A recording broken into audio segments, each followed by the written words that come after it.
Bonsoir, Claude.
Hey Mark, how you doing?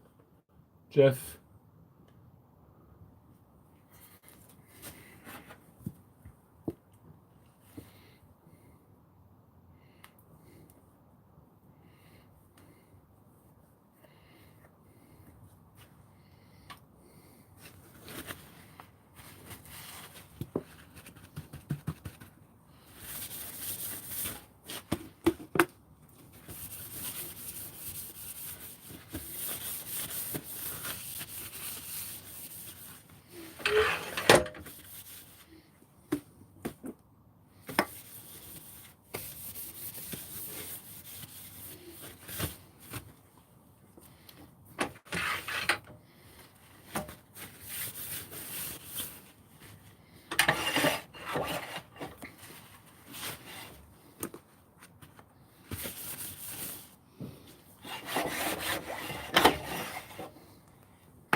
Doing all right, Jeff. Thank you very much for asking.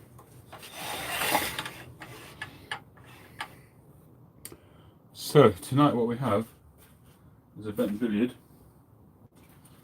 It's going to be quite a chunky one. I've made a start on the stem, but I can't get the final size down until I've got the shank sized. And then I'll size this to match that. So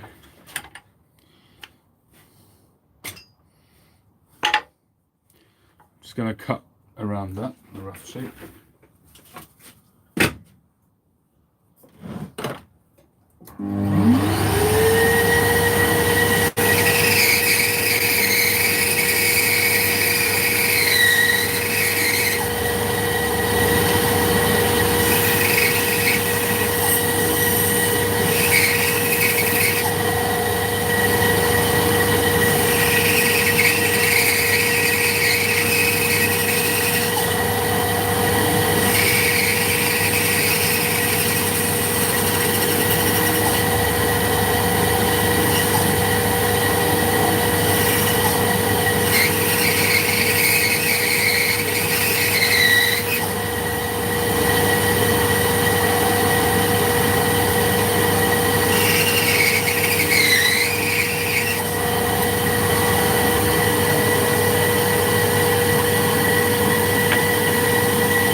Thank you, Caroline.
How you doing, Bob?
Come in.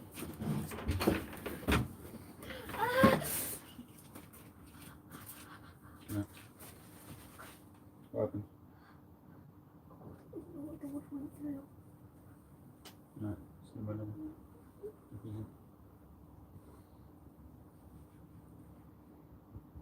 Come on. He's going to sleep. Have a good night's sleep. Hmm? Close the door, please. Sleep well.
through them, man.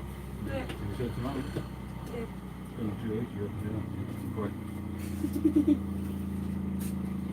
So basically what we did, we tried the other side but we drew too much, so it's turned over. So really it came like this. So we tried it already but it didn't come out the right colour, so it's turned over. I'm in the middle of the live now. Okay. Can I show them? Close the door, please. Yeah? What? Can I show them? Huh? Can I show them? Oh. No. Make sure you close the back door properly. I'm trying.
Yeah, Phil.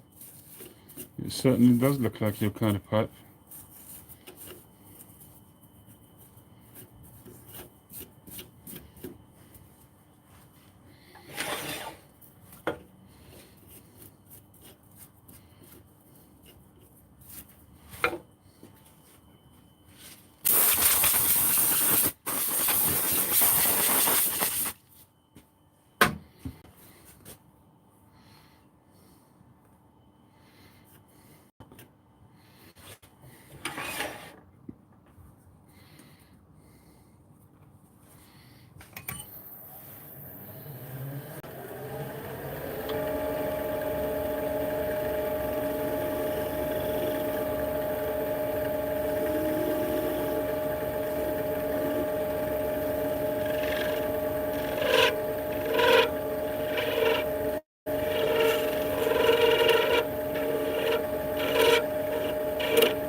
Beautiful.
Oh, nice.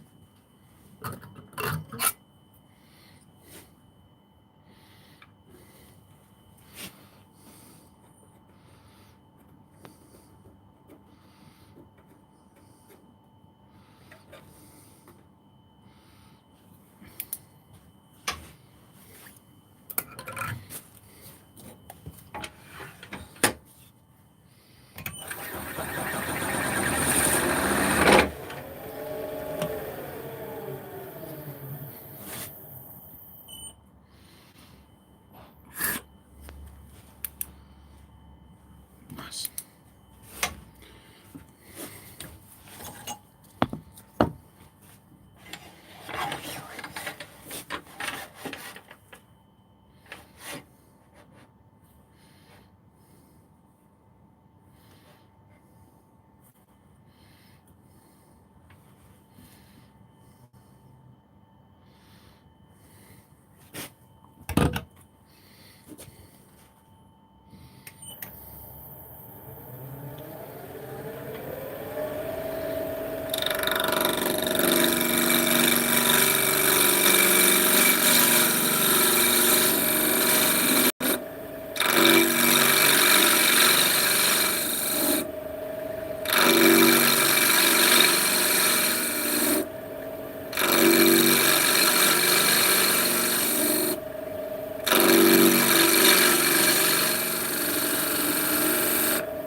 Hey Jim, long time no see.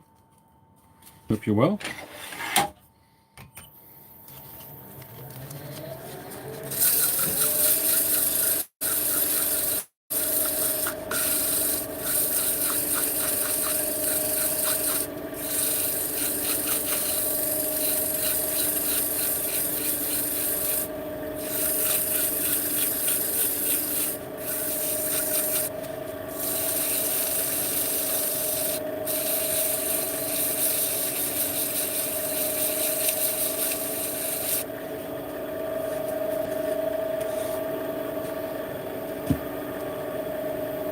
As long as you're busy, that's good.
Partagas Mille Fleur. I haven't had a Cuban cigar in a while. The last cigars I've been smoking have all been New World. Been enjoying the Romeo and Juliet Churchills, the Reserva 1875s, the real ones, they're called.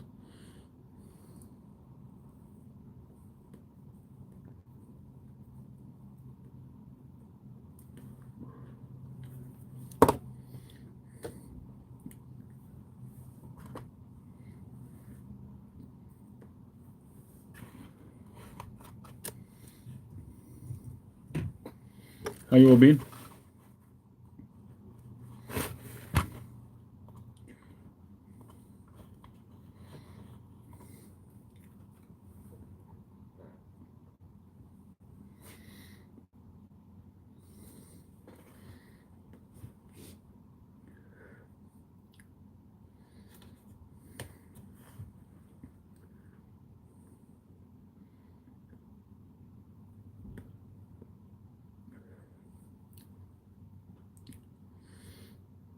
I've got to say that if you're a guy that usually smokes, um, if you're a guy that usually smokes Cuban cigars, I would say give those Romeo and Juliet, give them a try.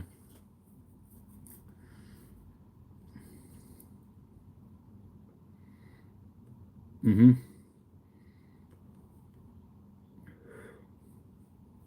50 grams they've got now. They've had 100 grams back in. for a while. But hey, Chillax, welcome aboard. Thank you for joining. Oh, Chillax, I get it. Cool.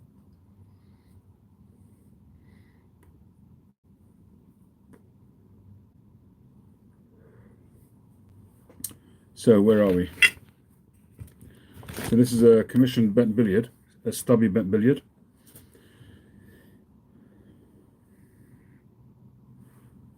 Which currently looks like this.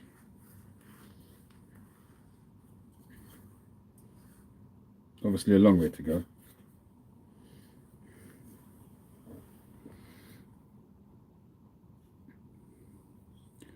So it's going to be a saddle bit. I've obviously got to line that one up with the bottom bit.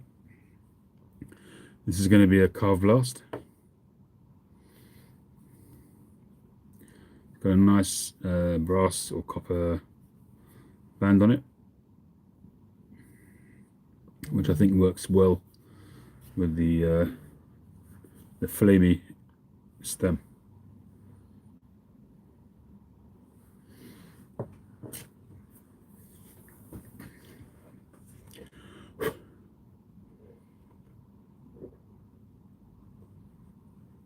We had a very nice supper. My son Rafi, you've met him before. He's 11 years old. He treated us to a supper to celebrate our 31st wedding anniversary, which was very, very sweet of him. He spent pretty much all of his savings, which was pretty amazing. I'll find a way of giving him back the money. He doesn't want to. He's insisting on. He has an envelope which I keep in my office with his money, and so he basically cleared out his envelope to pay for this supper. And I put some money back into the envelope when we came back, and he must have heard it from my wife or something, but he came out and he said, no, take the money back out the envelope. I don't want it. I bought you that supper. Which is very sweet. So that's some tacos, which my wife had, some fries, and a beef hot dog, which he had, and mine was, which my wife wouldn't touch in a million years, was a tongue sandwich. And for dessert we had some delicious hot freshly fried donuts with ice cream and a chocolate hazelnut sauce. It was delicious.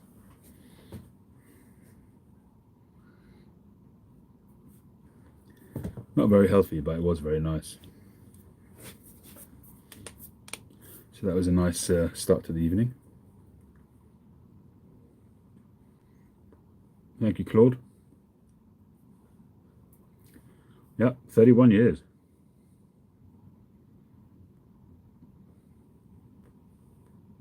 Cheers, Patrick. 31 years. It doesn't feel like 31 years. It feels like flipping 50. Just kidding.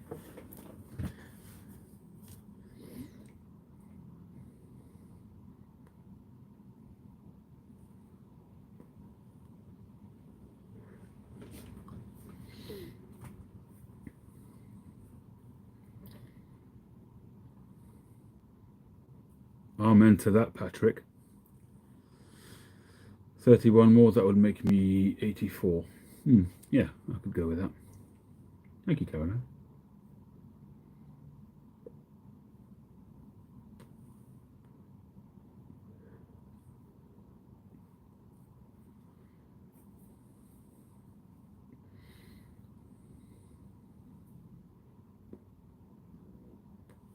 So I guess this is a bit of a celebratory cigar. A humble cigar, this one. This is a Mille Fleur, which is, I think it's like a Morava kind of Vitola. I think it's probably a 5x42 or 5.5, something like that. Maybe 40. Thank you, Mark.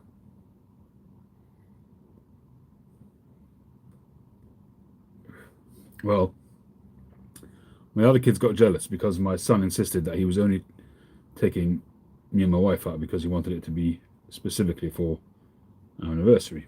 And Sundays we usually, depending on how things are, but we usually get either a takeout or we go out on Sunday as a family. So the others were a little bit put out. So my other my 26-year-old son. He came to the rescue and took the other kids out and treated them to a pizza, and they went to a pizza shop basically, which was very nice of him too.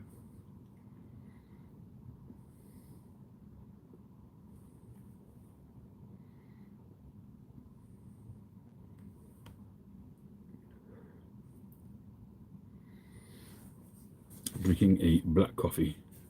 Had too much sweetness earlier.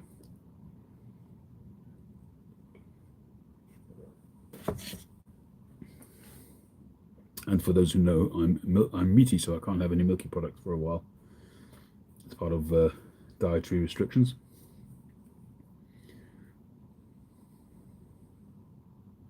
Yeah, let's have a bowl call, Patrick says.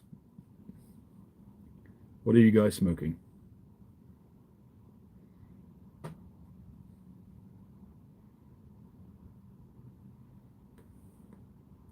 This cigar is a little bit tight. Which is why you saw me rolling it before, trying to just loosen the leaves up a bit.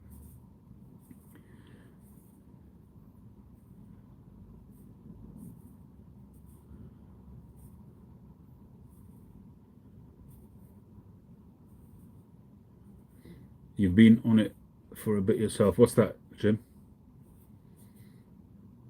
Haunted bookshop in a Roma, Lucite, 673 KS. Matches. Jeff is smoking some triple. Everybody's saying Triple Crown. I don't know what this stuff is. What kind of tobacco is it? In an LCS, of course. You blend Port Miron in an LCS 614. Good for you. Callie's mixture in a basket pipe. Nice. GQ Tobacco's just got Callie's mixture back. You're on a diet, low sugar, low carbs. Good for you, mate. Ordered some vanilla roll cake. Good for you, Mark.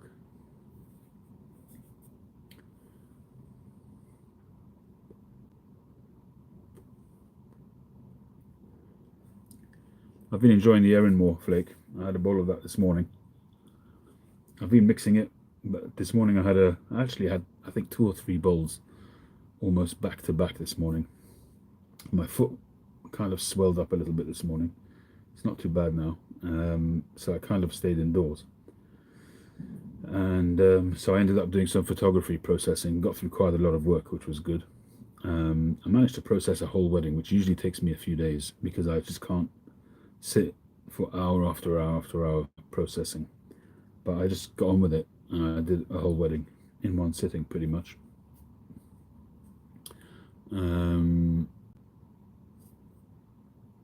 Yeah, so I started off with a bowl of OGS, and then I had a mix of OGS with Old Dominion, which I still have to probably try again. I think that's got potential, but I didn't really focus on it enough. And then I had a bowl of 2015 Erinmore flake, which was very nice.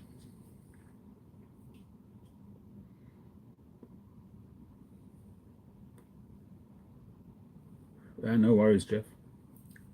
So what type of tobacco is it? Yeah, and who makes it?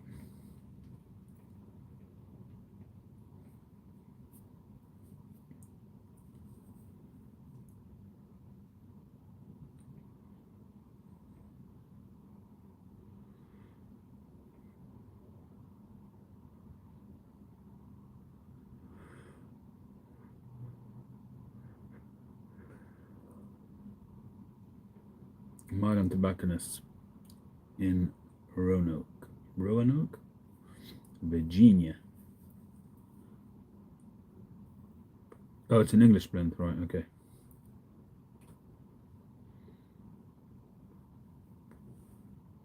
I've got enough to kind of go to English blends, so I'm all right. No need to send it. Thank you very much, Jeff. I've got to that stage now that I don't feel the need to try every new tobacco out. Just look at that ash.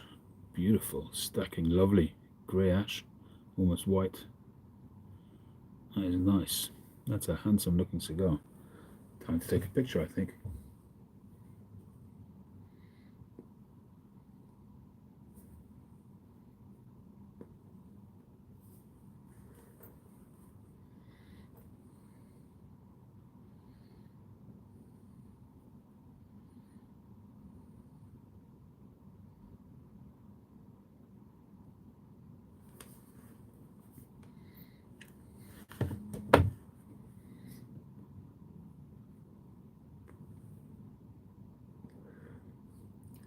Can you guys recommend another cigar for me to try, a New World cigar? I'm going to order another small package from smokingpipes.com. I was thinking of just ordering the same reservers, the Romeo and Juliet reservers, the real reservers, but in a Robusta size rather than the Churchill size. The Churchill is a big, there's not a huge difference in price. There's a difference of about 50 cents for each cigar. So I'm thinking of just getting the Robustas. But it'd be interesting to try. I mean, I could go back to some of my very old videos.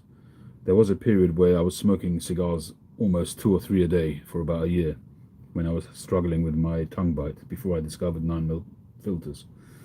And so there were a lot of reviews that I did, a lot of videos that I did on cigars at the time. I smoked a lot of Perdomo.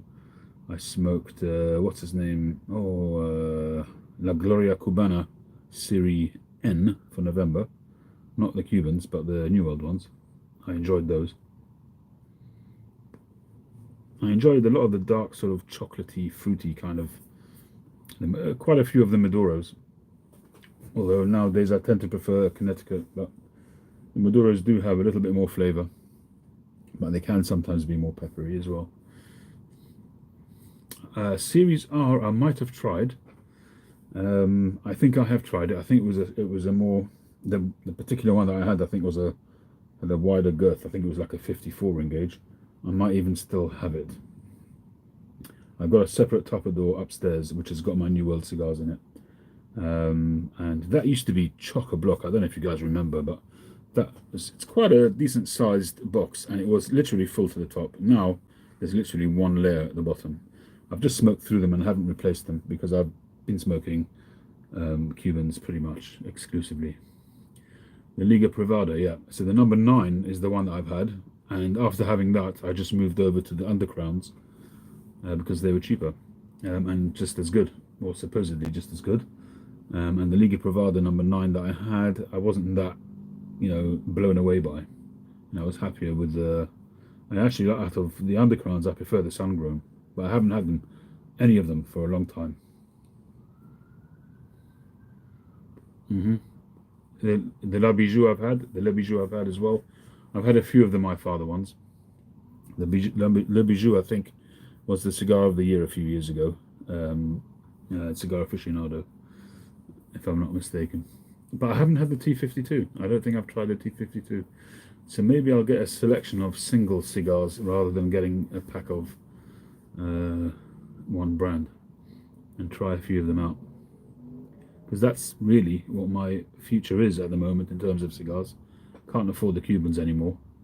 And I can't buy boxes in Europe anymore because they get stuck in customs. So just buying small packs, 5 or 6 cigars at a time, seems to work. So I'll just have to do that. And they're a lot cheaper as well.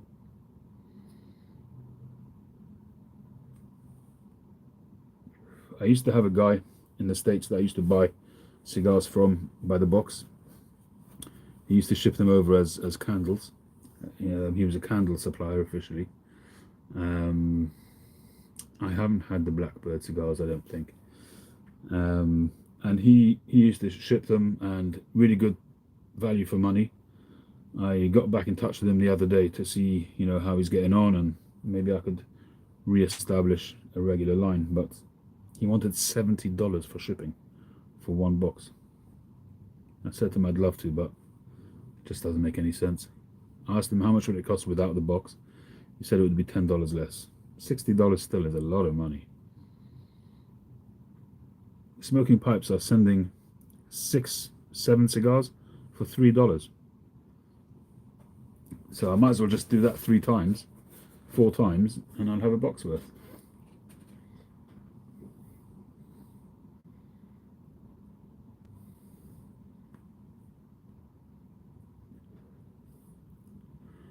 That's basically what I'm going to do.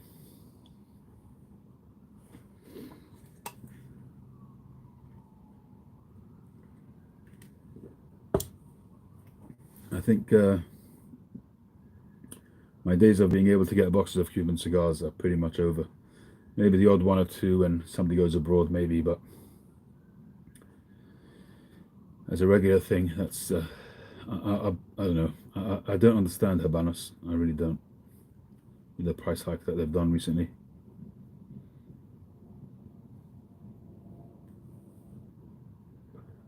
I mean, they give the reason that they're trying to equalize the price across the world, because the Chinese were basically buying up cigars cheap in Hong Kong and places like that, or in Europe, Spain. Spain is a really good place for Cubans at a good price. It's a big market, Spain. So essentially, any time vendors would put them up on the website, Chinese would just buy them all up. So what they've done is equalize the market. So Hong Kong, I think, is the highest price possibly. So they were buying it in Europe and not in Hong Kong. So they basically made all the prices of the higher end Cuban cigars the same as the highest price, whichever was the highest price in the world, which I think was Hong Kong. And so basically, if in Hong Kong, Trinidad Vigia, for instance, if that was £40, so even though here it was £30, price would go up to £40, and they would make that price standard across the world. So they're obviously just trying to maximize their income, but I think that they're biting off their nose to spite their face, because they're just going to squeeze out so many people. And I think the New World market will just expand even more. It's a huge market already. I think it'll expand even more. Look, the wealthy people, if they they can afford it, great, good for them. But the average cigar smoker, I don't know. Maybe they've done a study and they feel that the average cigar smoker doesn't buy those high-end cigars anyway, so they might as well cream the guys who have got the money. That could be it. That's possible. I'm just thinking about it now, because generally speaking, I wouldn't go out and buy a Cohiba Siglo 6 or a Pyramides. I think it's the same thing, actually. I wouldn't go out and spend 60, 70 quid on a cigar, on a Cohiba, because I just simply can't afford to do that on a regular basis. But these guys who can afford to do it, so instead of paying 60, they'll pay 80. For them, it doesn't seem to make a difference. So maybe they've done their homework. I don't know.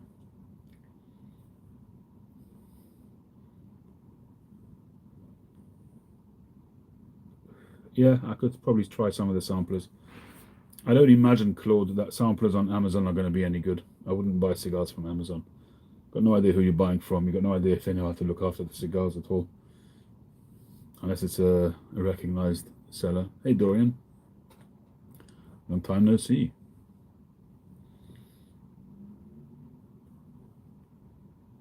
Pipe and cigar shop near to me. The nearest one is, I think, somewhere in Hampstead, but it still takes a good while to get there.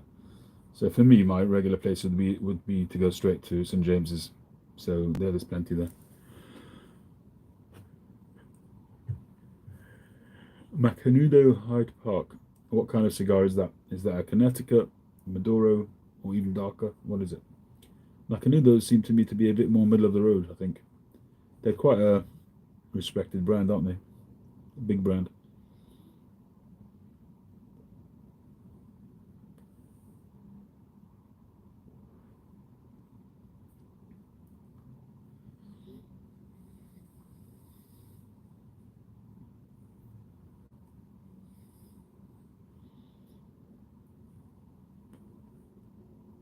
Rebellion cigars.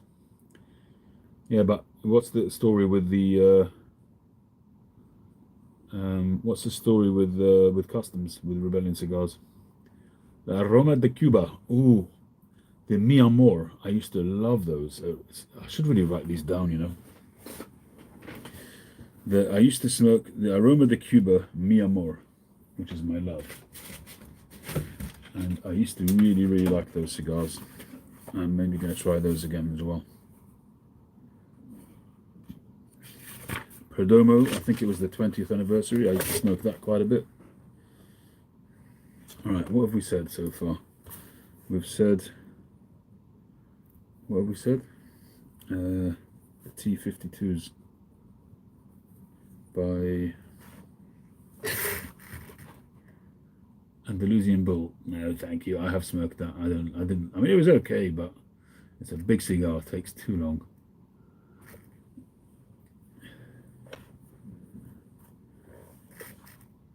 I wasn't a fan of it. It was okay, as I say. I just didn't think that much of it.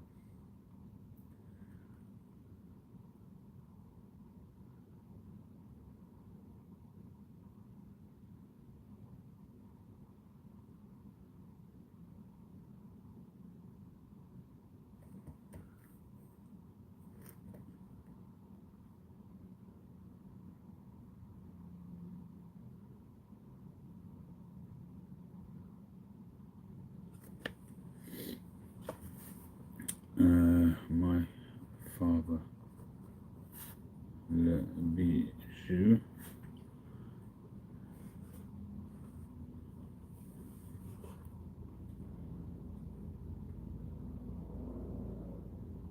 Aroma de Cuba. Aroma de Cuba.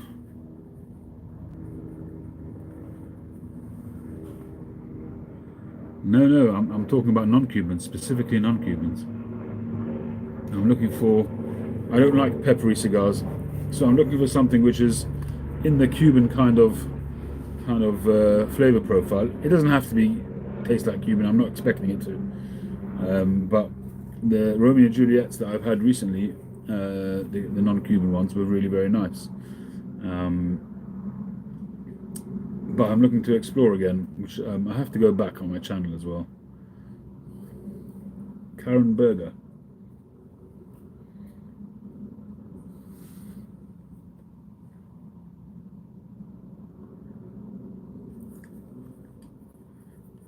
Karen Burger.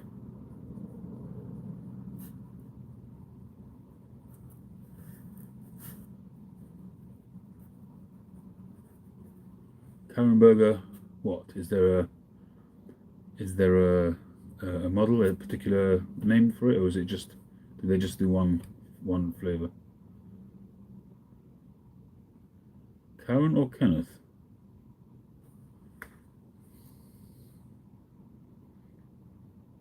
Tatuaje. I haven't tried those for a while. I think I may even have one upstairs.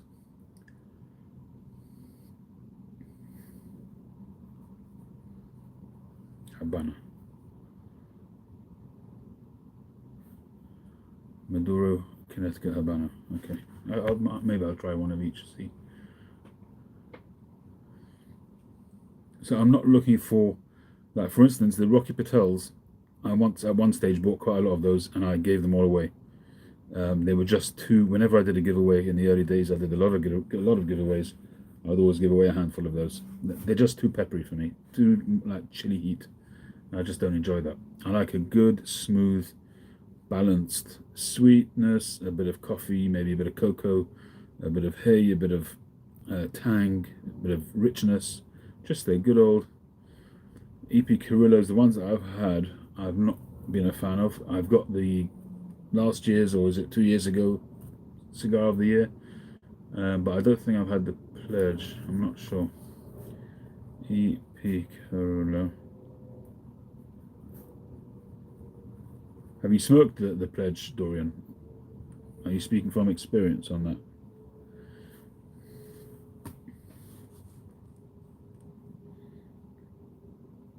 I used to smoke Aging Room 101. Does that make sense? I enjoyed those. Really middle of the road. Arturo Fuentes 898s. The Short Story Hemingways. I smoked buckets of those. Absolutely adored those cigars.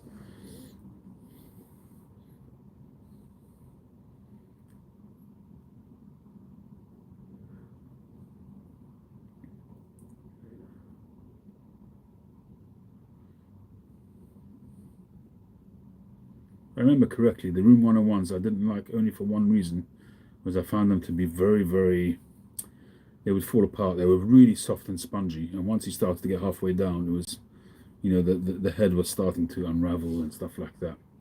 I've had some Henry Clay Stalk Cut. Does that ring any bells? Stalk Cut? Does that make any sense?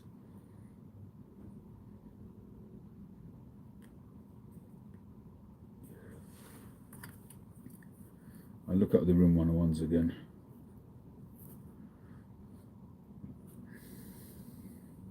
There was one. Oh, I've got to try and remember what that was. I think it was some maybe clown something.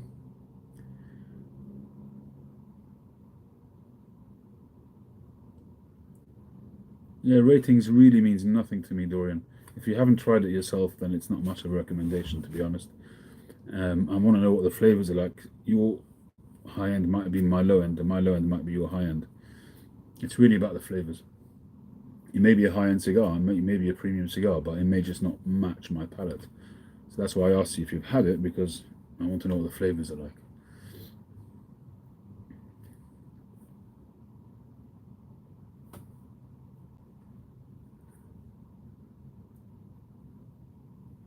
Yep, CAO, I've had some of those. Got a 98. As I say, it doesn't mean much to me. The Andalusian Bull was very highly rated, and I wasn't that taken by it. Nubs. Oh yes, I forgot about the nubs. I smoked a bunch of those too. This is really bringing back memories, speaking about all these brands. It's ridiculous how many different brands I've smoked. But in the last year or two, I've really been just pretty much mostly on the Cubans. I'll be honest with you, Cigar Aficionado, to me, I used to buy that every month religiously, and I used to enjoy all the other articles as well, but it just became, I don't know, it seems to have lost its quality for me. It really did. Much thinner, much less, well-written articles. It just seems to have lost it a bit. I did like the Bahike, but that particular one, in one of my videos, I think it was the 54, I didn't like that much, but the 52 I had was fantastic. It was amazing.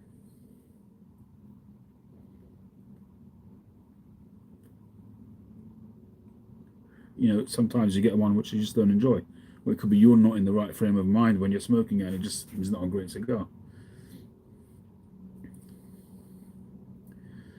These things are very subjective. That's the thing, Dorian. It's very subjective. If you find somebody who reviews cigars and you follow his reviews and recommendations, and you find that they suit you, then you stick to that guy because you've got a similar palate. If you get a guy who's doing reviews, rating something really highly, and cigar after cigar, you try them and you don't like them, then you have a different palate to that guy. Don't follow his recommendations. That's really the ideal thing. The problem is that a lot of these channels have closed down now on YouTube. But with cigars, it's the same with pipe tobacco, really. It's like when you go on tobaccoreviews.com, I look at them purely for the flavors, not for the opinions. I want to know what type of flavor profile it is, and if it's in my wheelhouse, I'll try it if I fancy trying it. But so many times I'll try something which is highly, highly recommended. Jim Inks, for instance, says it's his best tobacco since sliced bread, and I'll hate it. So, I never really rely on those kind of reviews. I use them as a tool to narrow down to a selection of tobaccos that there's a good chance that I might like them. Basically, to get the overall style, the grouping, if you like, of tobaccos that it is. And it's the same with cigars. I'll try and get an idea of what flavors they are, but whether it's a good cigar or not, you can only know that if you smoke it yourself. And as I say, if you manage to find somebody, which I haven't yet, but if you manage to find, because I don't follow the reviews that closely to be able to establish a consistent, successful reviewer that matches my palate. I haven't even bothered trying. But if you can do that, then that would be a fantastic way of kind of narrowing down cigars that you might like.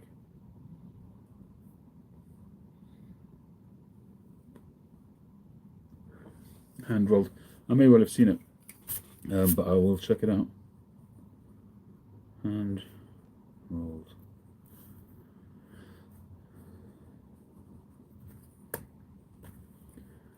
Video.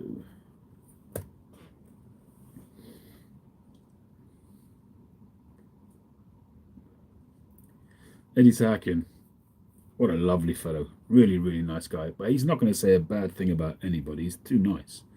He's the nicest person in the world, and the same as his father. I think his father can be a little bit more direct if he wants to be, but both really sterling characters, just the nicest people in the world. Um, Actually, I'm supposed to follow up. I showed him some pictures. I spoke to Edward Sakian last time I was in St James's, and I showed him pictures of some of my pipes, and he did tell me to contact his buyer, and I've never done it. I should really take some pipes down there and just go into the shop and show them.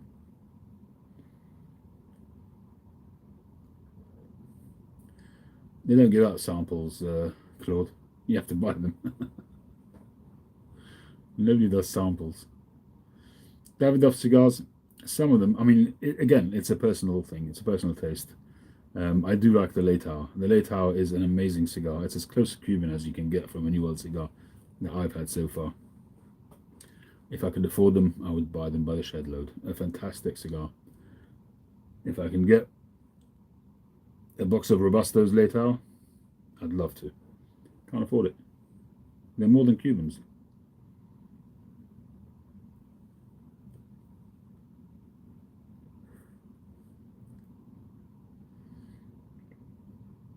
Do a short video on how I order my cigars. What do you mean how I order them?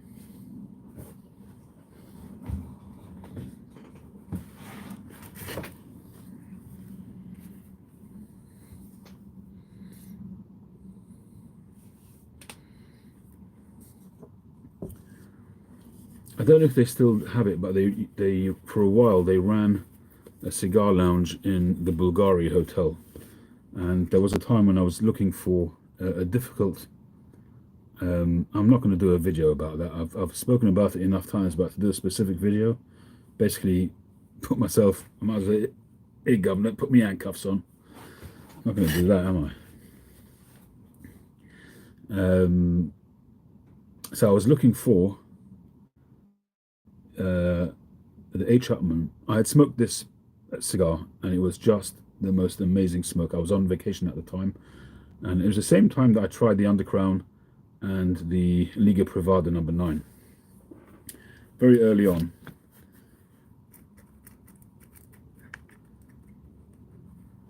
And I got this limited edition H. Upmann.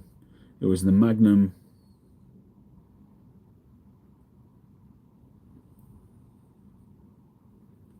48, I think it was, the Mag 48. A short little cigar, maybe 3 3/4 inches, maybe 4 inches. Probably a 40 ring gauge, not a big cigar, maybe a 44 ring gauge. And I absolutely loved it.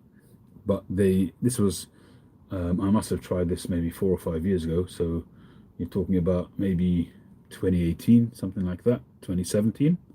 And this was from 2009. This was the limited edition from 2009.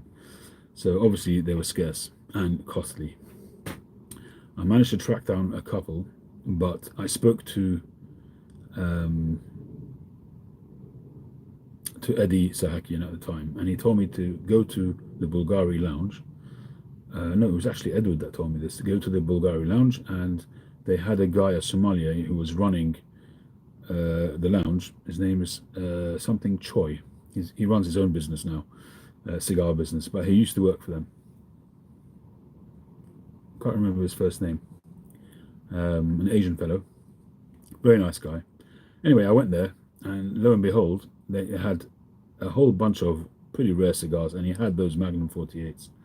But the truth of the matter is, they would have come out of the white label. I want to try that again. I had that years ago, and I enjoyed it. The white label, the Connecticut's, they're quite mild if I remember correctly. I must try those again, yeah.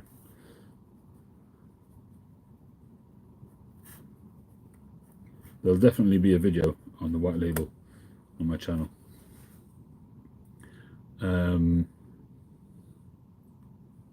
Usman doesn't ring a bell. Usman sounds Turkish. He's not Turkish, he's Asian. Chinese, maybe. Maybe not Chinese, but Asian. Where was I up to? So their cigars must have come from the Sahakian's cellar. I mean, they've got the most amazing cigar vault under the shop in St James's, under the Davidoff shop. He must have millions of pounds worth of cigars, literally millions. You want to find a rare cigar, you go into Davidoff's, they'll have it on the shelf. You pay for it, but if you specifically want a cigar and you must have it, you'll get pretty much any cigar you want.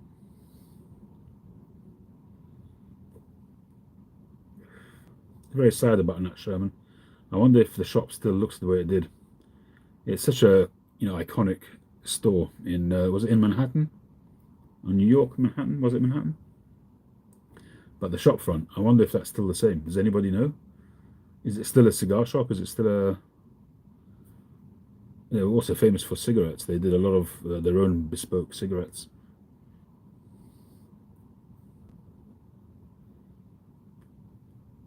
But I didn't know it was taken over. I'm happy to hear that. That's good. I've had a couple of Nat Shermans. They didn't sort of resonate with me in any kind of big way, but I'm definitely happy to hear that it's still going on.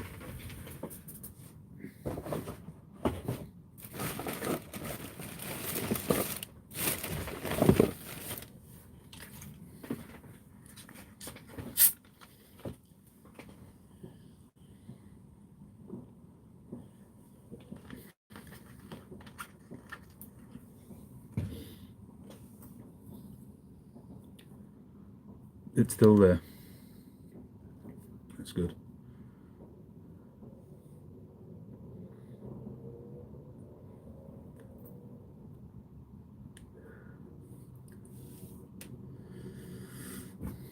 All right, well, that's a good list to be starting with. I've got the Drew Estate, the Liga Privada T52. I might try the 9 again. My Father Le Bijou, 1922, Aroma de Cuba. And I'm going to try the Mi Amor, because I know I like those. Karen Berger, Habana. EP Carrillo Pledge, maybe. Room 101, Monte Cristo White Label.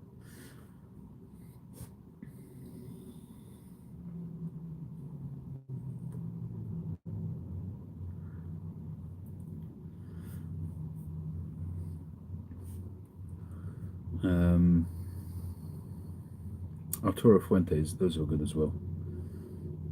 I look up those as well. The 898s were just a good middle of the road cigar, if I remember correctly. Nothing mind blowing, but never really was a fan of the Opus X.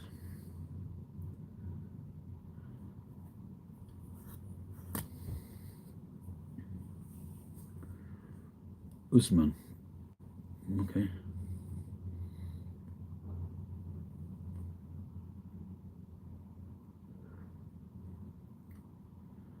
Ashton cigars. I've tried the odd one or two, but wasn't really taken by them.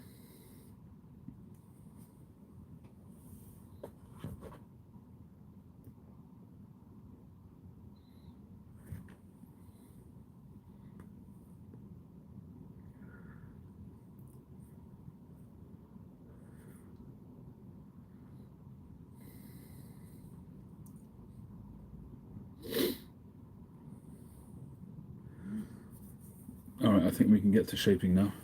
I've had enough of the smoke. Move the bucket out of the way. Alright, I'm just going to turn you around.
It's getting rather cold. Definitely heading into the winter months now.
Hey Phil, how you doing?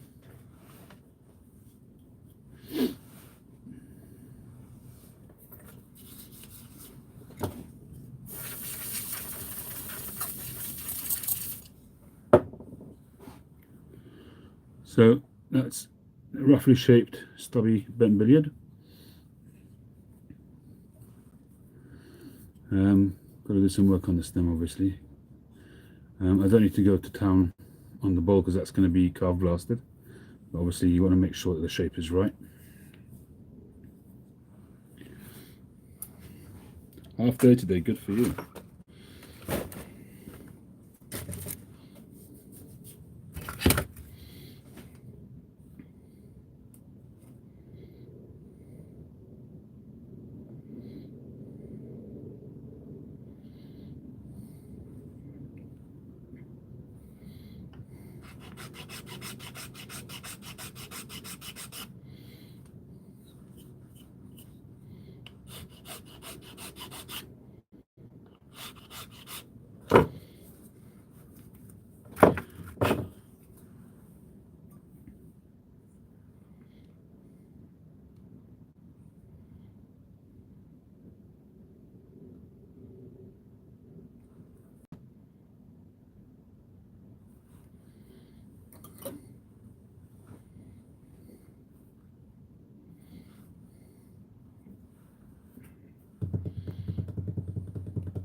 Right, I need to tighten it up a little bit. I can't move here.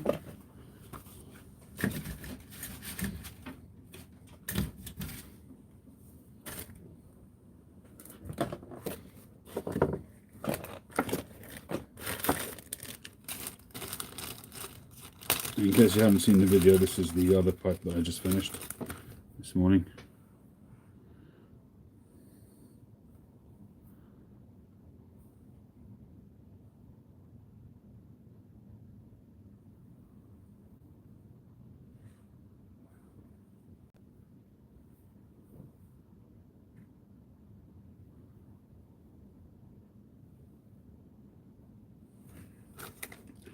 So this is a bit of a prototype because it's the first time I've done splicing, so it's not 100% perfect, but the pipe is bang on. I mean, as far as pipes go, it's just a decorative thing. Beautiful stem. I have to learn about splicing. I don't know enough about it, but it was a good, interesting experiment. And I haven't decided yet what I'm doing with the pipes, if I'm going to offer it up cheaper as a prototype or if I'll just keep it. If somebody particularly wants it and contacts me, then I guess I'll probably work something out with them, but I haven't decided yet if I'll put it on the website or not.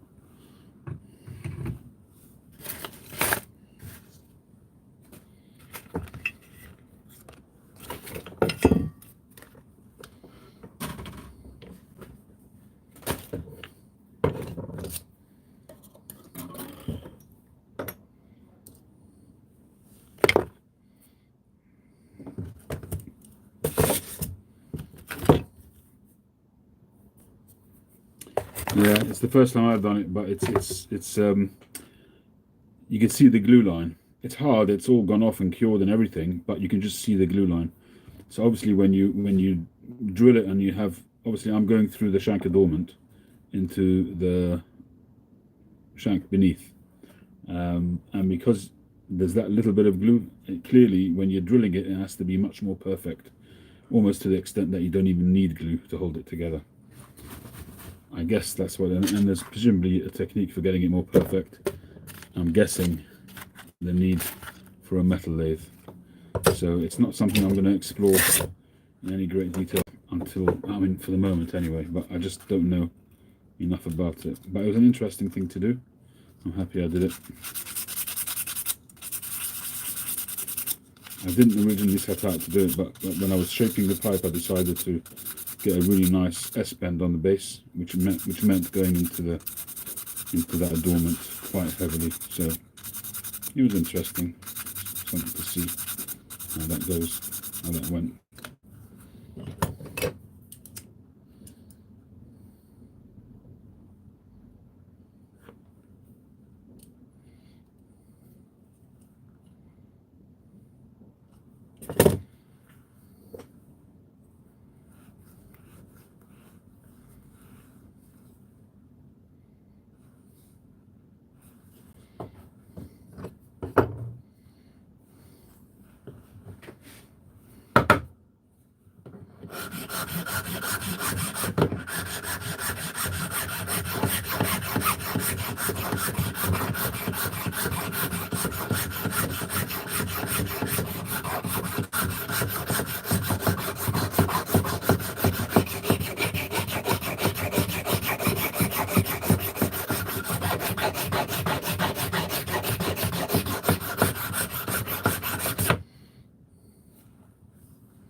I have to get some of these little small sanding wheels. I mean, I do have one, but I need to find some more of these little sand discs, the sandpaper discs. It is Eldritch, yeah. Because I can't sand this because it's too small using my existing sanding discs. So I have to get some of those because it's just very time consuming otherwise.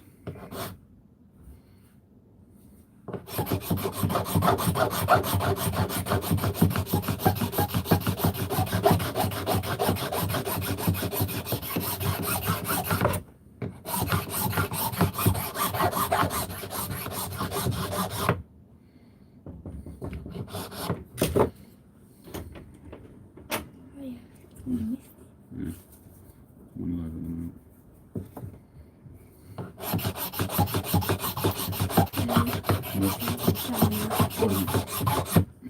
Do you like potato chips?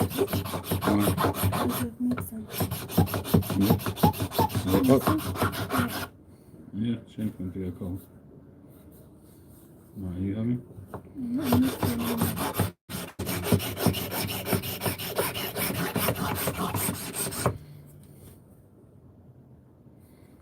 You just having some on me. Good night, Daddy. Good night, Daddy. Sleep well. Did you have a nice time with your friends? Good. It was very nice, yeah.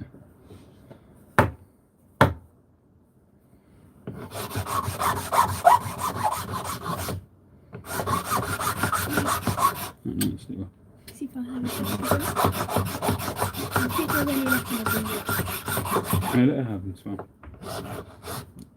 If she doesn't finish them, then fine. But just don't take them away from her. Good night. Night, night. I love Sleep you. well.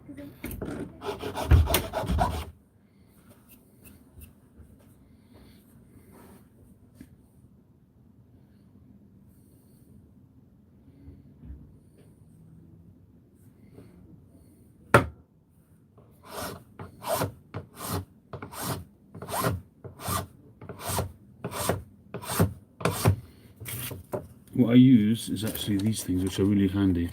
I'm going to do that in a minute. Is I use these are sort of semicircular, and I wrap it, although it's got sandpaper on it, but I just wrap it with whichever sandpaper I'm using, and that works very well.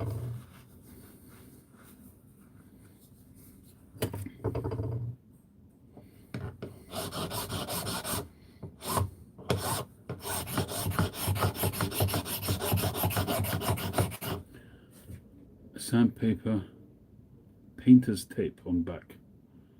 What does that do? The painter's tape. What does it just do? Make it more robust?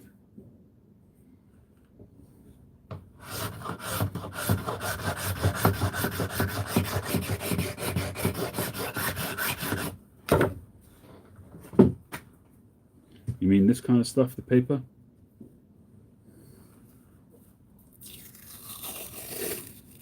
This? Reinforcement, yeah.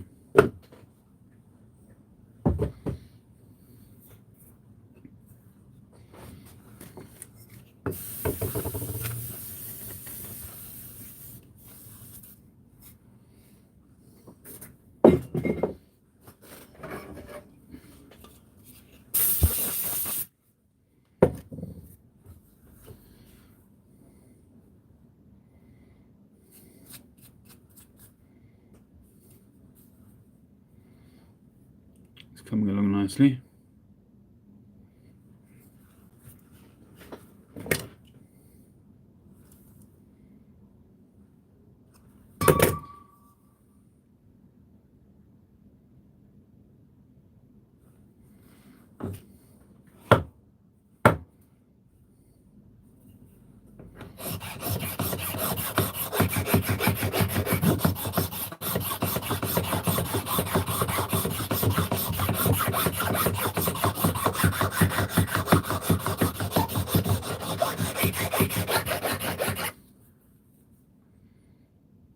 Yeah, I've got the compressor. Phil gave me one, amazingly generous. I've got the compressor. He even bought me the line for it, but I haven't set it up. It's outside, covered with a tarp.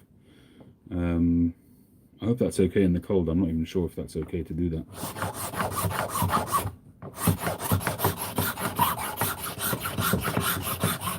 But I haven't got a cabinet yet.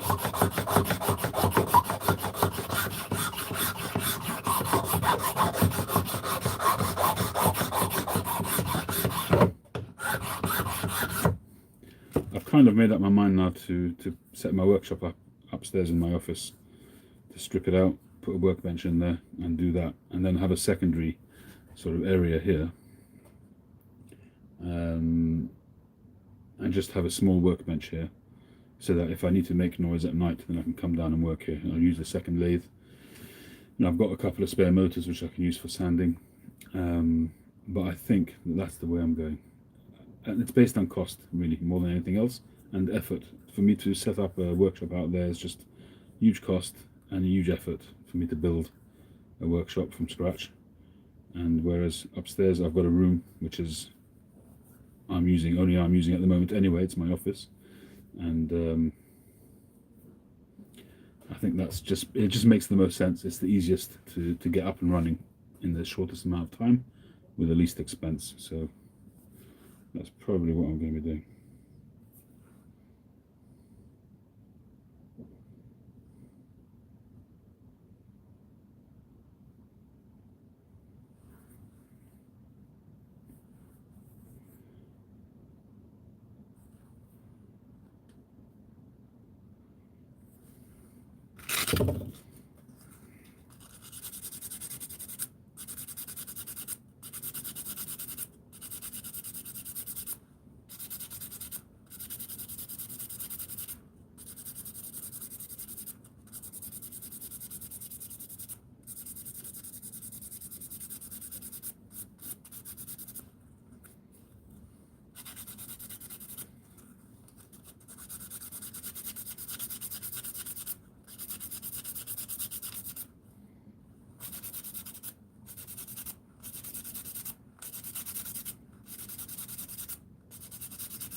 Yeah, I think it's going to work out for the best. Because I've got the option of still working down here if I need to, I think that's kind of a win-win. And even if I do over time build a workshop out there, at least I'll be able to still be up and running up there. But I think it's just the cold. I'm freezing at the moment. My feet are like ice. And I remember the last couple of years being out here, it wasn't nice. and it's just so much easier. I can, even if middle of the night I can't sleep, I can just go in and do some quiet work, sanding, that kind of stuff. It just makes a lot of sense. And I can still do my photo work, it's just the keyboard and a screen that I use. It doesn't stop me doing that.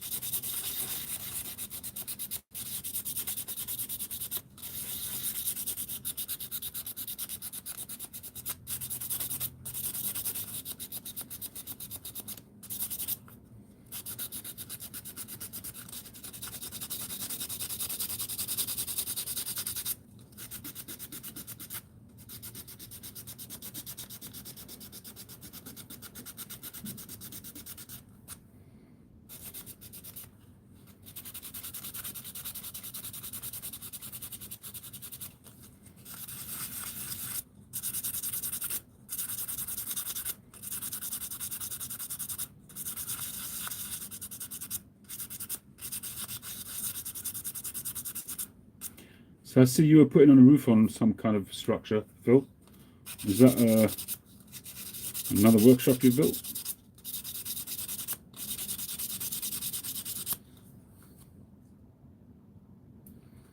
Yeah, exactly, Phil. That's the winters are the hardest, really. And at the moment, the way heating expenses are, it's just ridiculous. I've got this heater here, but it's all right. But when it's really, really cold, it doesn't have a huge amount of effect, and it's really expensive to use. The insulation here is really not up to anything. So to make this usable would also cost me a lot of money in insulation, really going back to the bare bones of the structure and insulating it, putting a new roof on and all that kind of stuff. So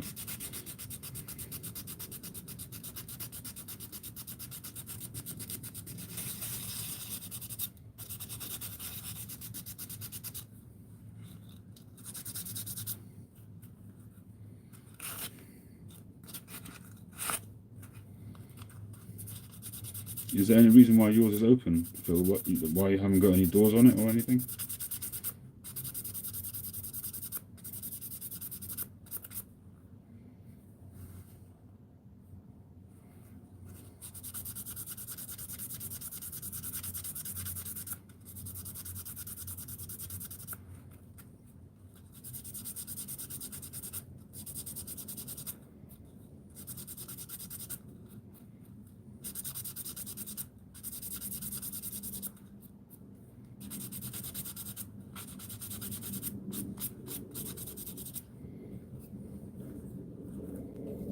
No doors, yeah, but why not? Why don't you put doors on it?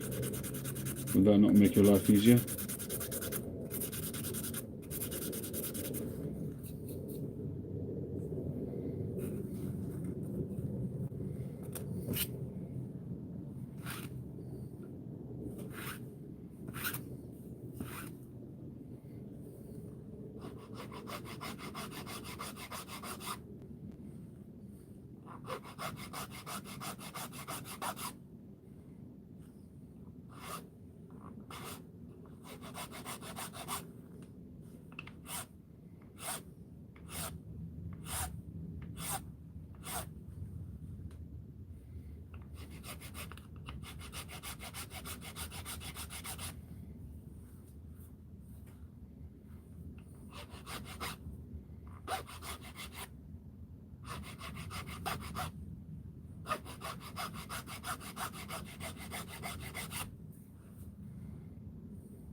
$3 to $5K. Wow. Oh, I see you're renting it.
Okay.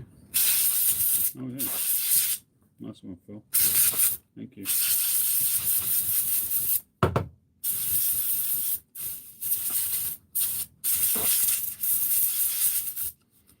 Was it you that said soak them in vinegar? Refresh them. Thanks for that, Phil. There you go. Use vinegar last time.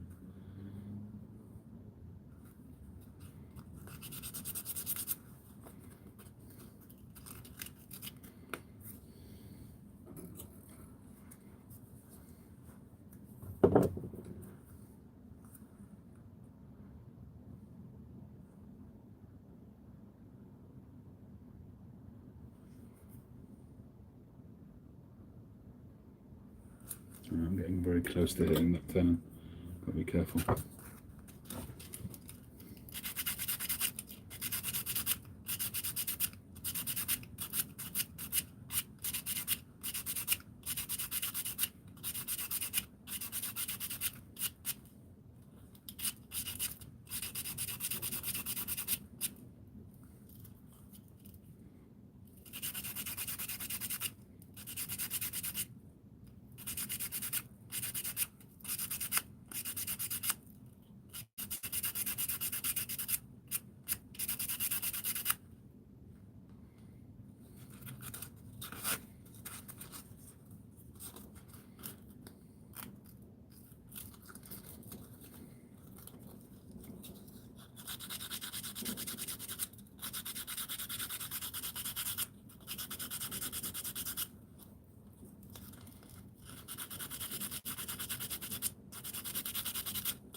Hello?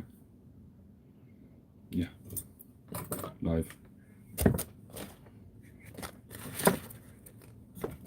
Do I have what? No, don't think so. I haven't got a huge amount of space. Check how much there's left on the C drive. Okay, fine.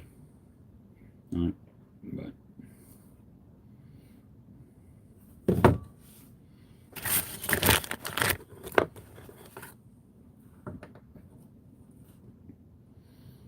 If you didn't see earlier while shaping, so it looks like another filing meal. Hey? What, you mean I ate a bunch of stuff? A filing meal? I'm not with you there, Phil. While I was shaping this thumb, it looks like I had... Oh, a filling meal. The pictures you saw, you mean? Yeah, it was really cool. That was between the 3 of us. I've still got half the sandwich waiting inside. Tongue sandwich.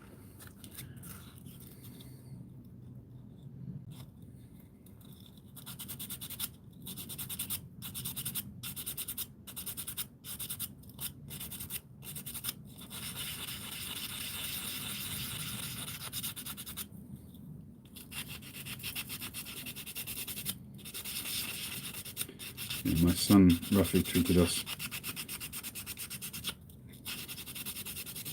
which was very sweet.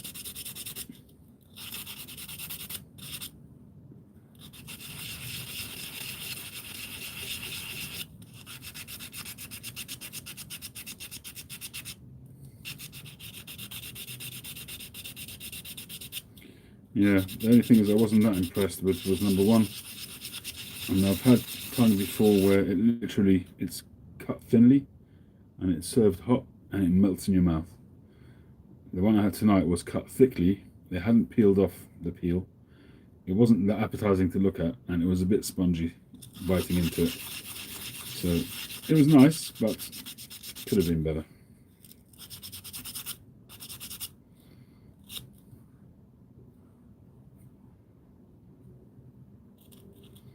But I'm not complaining. It was very nice of my son to do that.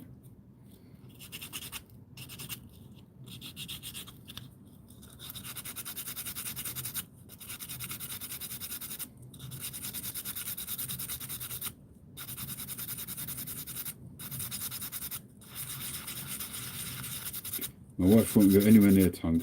She despises it. The whole idea of it just puts her off. The whole idea of it being a tongue.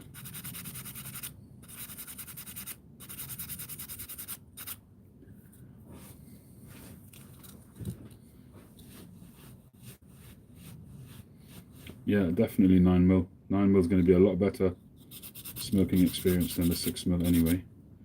The 6mm are a little bit tighter.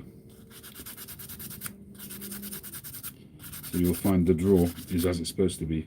When I make the LCS pipes, they're designed for 9mm pipes, for 9mm filters.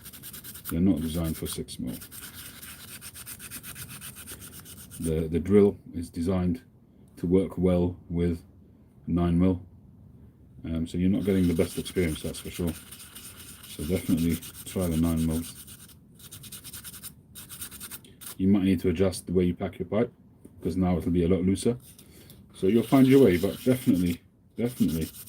9mm all the way.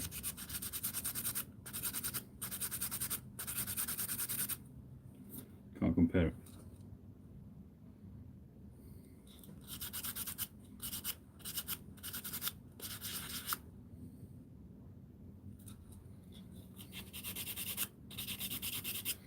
Yeah, exactly, Phil.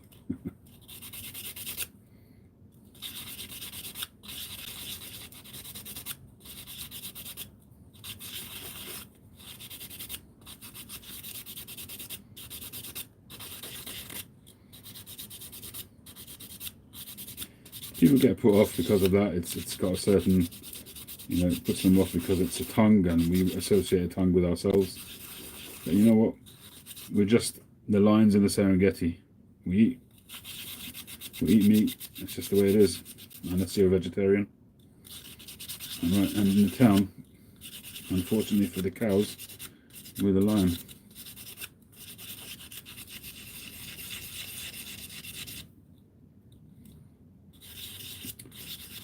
Yeah, you could try balsa filters, but again, my pipes are not designed ideally for those.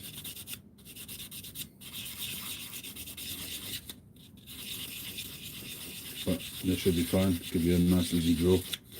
Depends why you're using filters. If you're using it for tongue bite, which is my reason for using it, then the balsa filters, it depends how badly you suffer. The balsa filters will help to some extent. So if you've only got a mild irritation with it, then the balsa filters might work. But they're actually quite expensive, I find.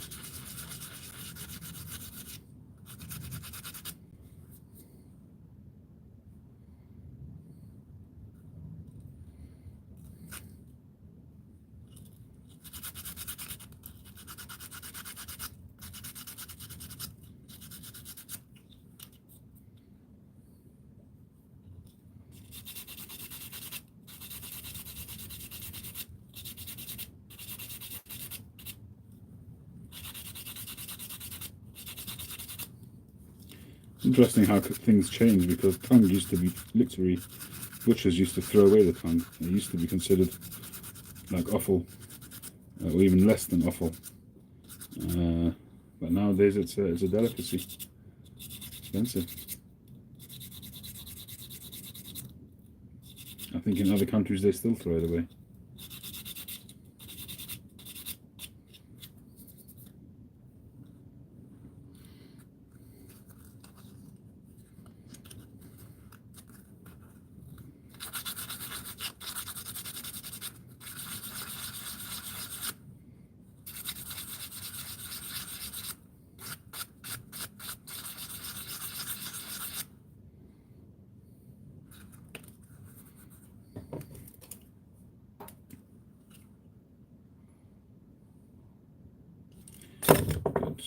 Good.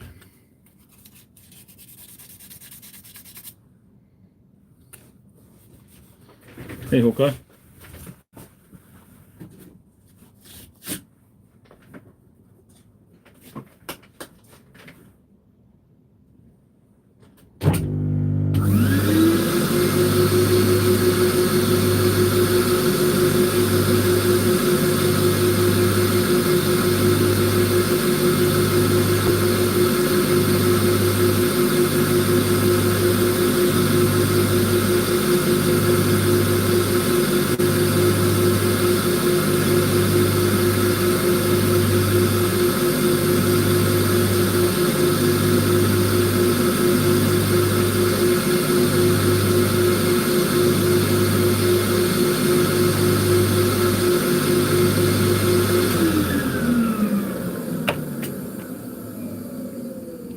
Hello.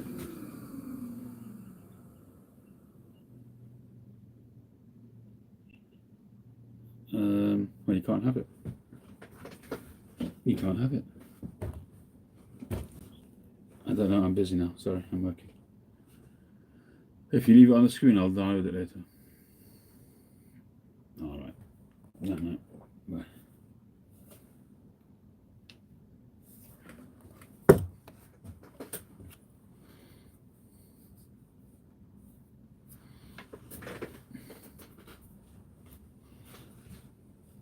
I've never had oxtail. I'm not even sure if it's a kosher thing or not, oxtail.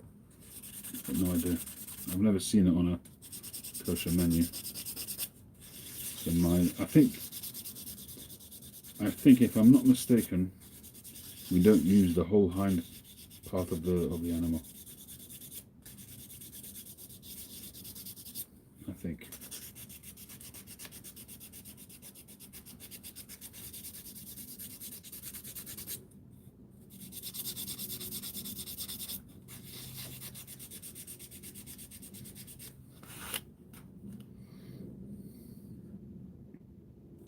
Yeah, Danish pipe shop is not cheap. And they don't ship tobacco anyway, so they don't sell tobacco outside of Denmark. Although, interestingly, I mean, they had some quite strict regulations come in, which is why they had to remove all the pictures of the tobacco. But for some reason, I've noticed that some of the pictures are back. I don't know if the regulations have changed or I don't know.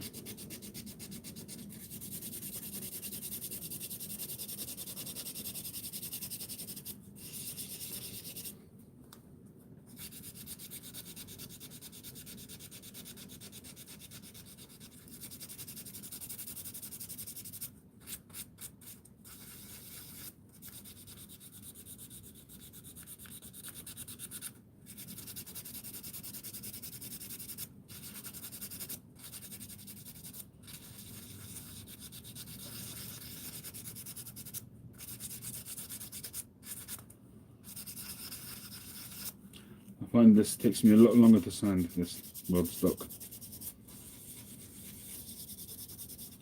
I much prefer Ebonite, I must be honest.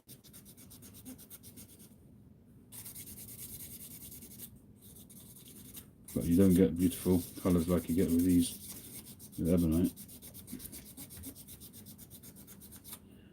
So, you reap what you sow, I guess.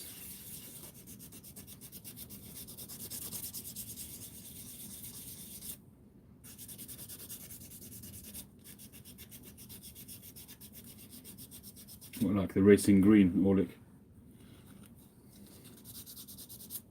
I think you can get racing green in the States, actually. We used to be able to, anyway.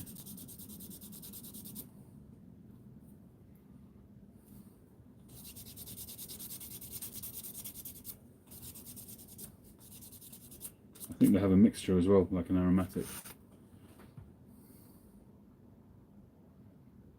Yeah, that's the hypocrisies of the whole situation.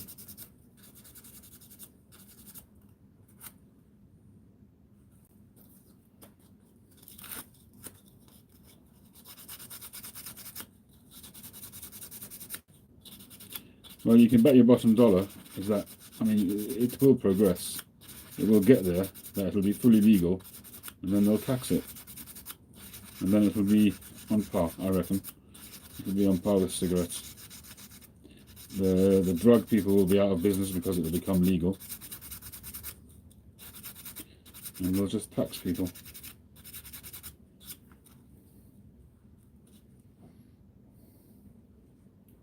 White, extra white.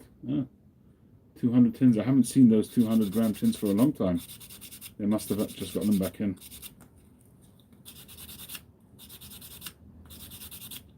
I might have to get my neighbour to get his sister to buy me some.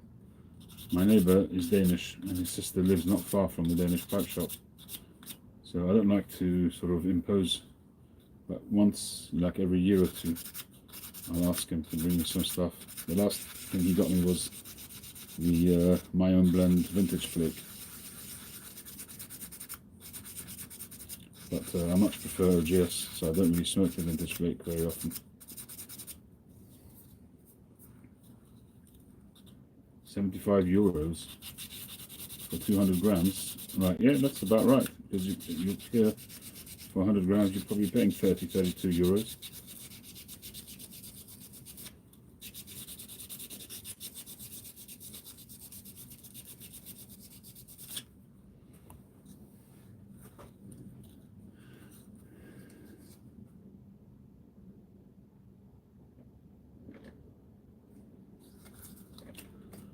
POTUS schmotus, that's what I say.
Yeah.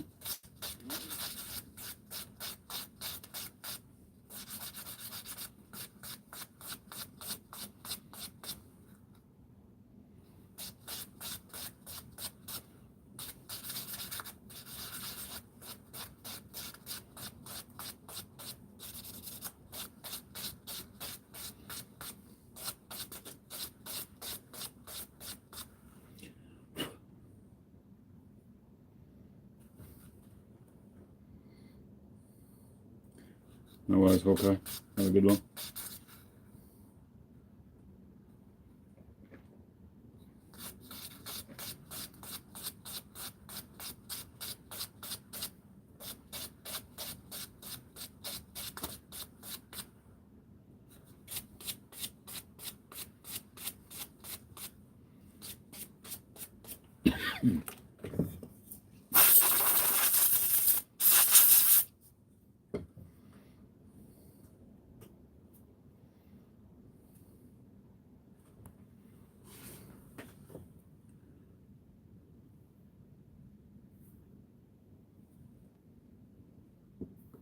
Definitely getting there at the bottom.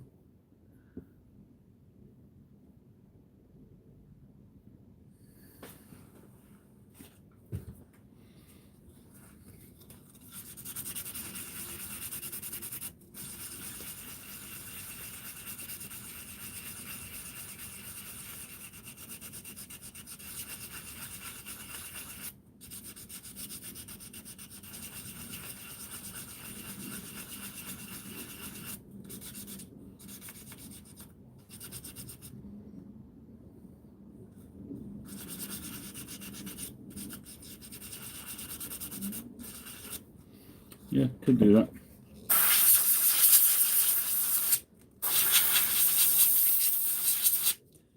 I actually, a lot of times, I definitely, I let it get clogged up. Not too much, but it kind of, it gives me a little bit of leeway with how much it cuts into the material I'm working on. And after a while, you kind of get used to a piece of sandpaper and you just keep using it.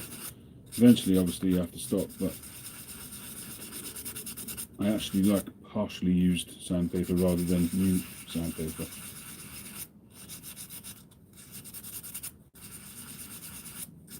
It just dulls it just enough so that you've got better control over what you're doing.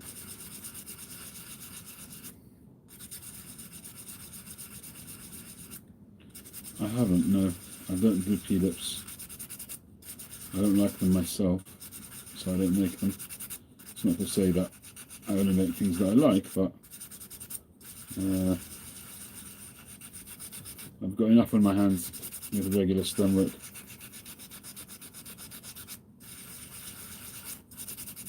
Not to add another complication.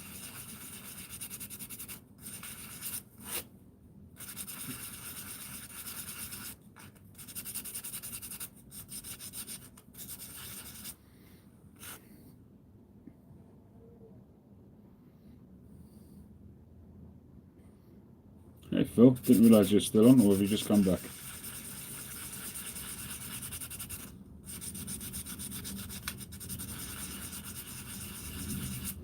I'll show you the pipe in a second. Coming along nicely.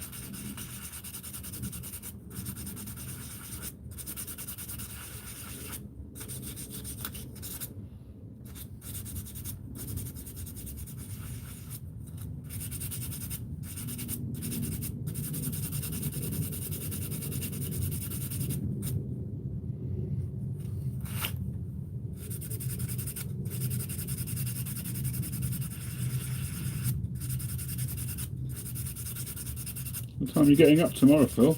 Big Phil?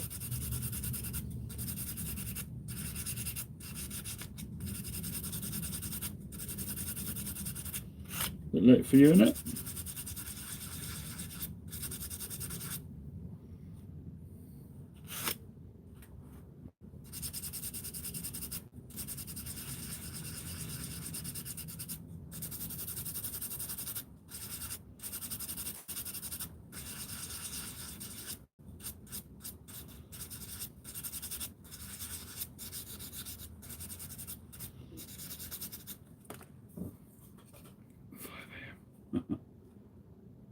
Oh, sorry to hear that.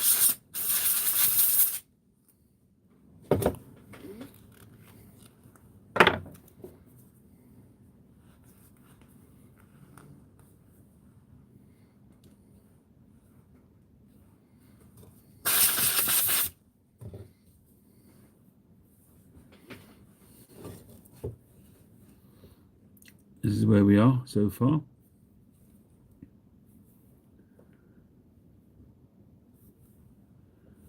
It's looking good. It's going in the right direction.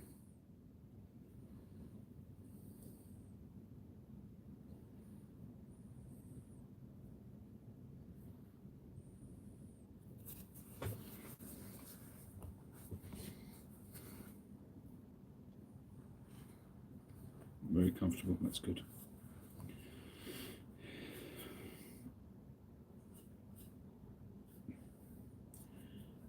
You'll be able to smoke that with your welding. You get enough purchase on there not to worry about getting your torch on it and burning the whole thing up.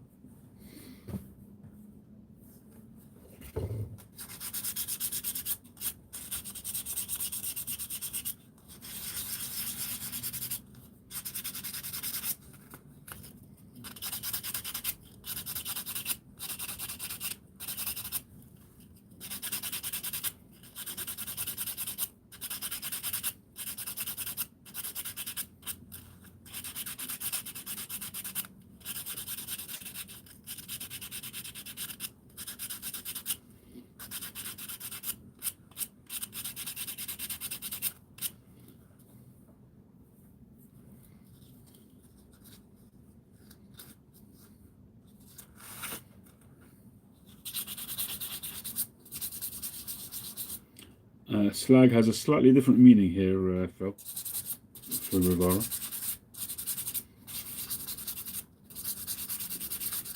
That would have to be some hot slag if he was lighting his pipe with it. Sorry, behave yourself, Simon.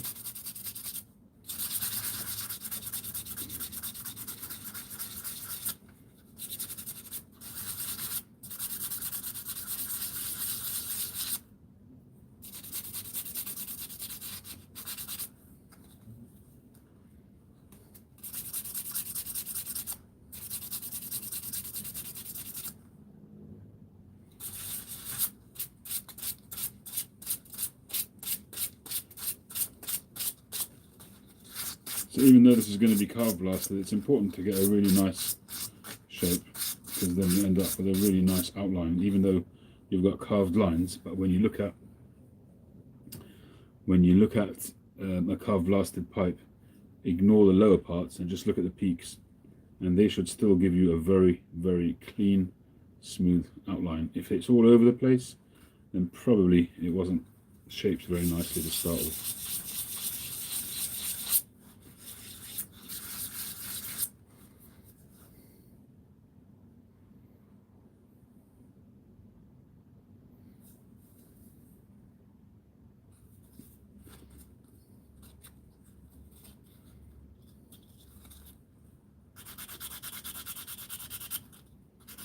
Well, here in the UK, if you're calling somebody a slag, you're comparing them to a lady of the night.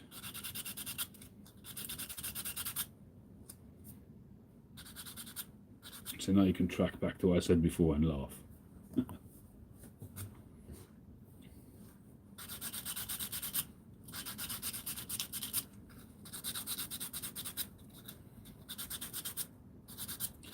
It's not a compliment, let's put it that way.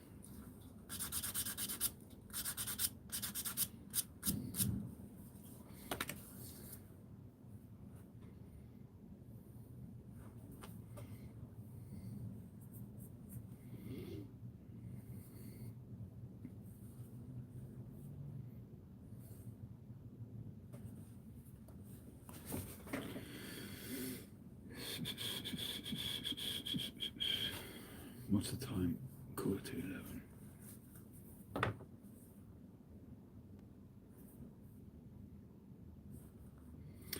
You know what, folks? I'm freezing. I think I'm going to call it a night.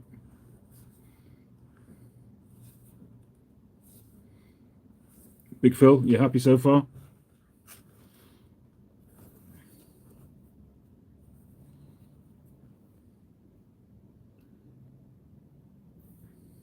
It's going to be a smooth rim, carved blast all the way around, and this will really set off that colouring in the stem. That'll work really well. Really comfortable bit. Made it a little bit wider because obviously it's a bigger pipe, it's a stubby pipe, chunky pipe.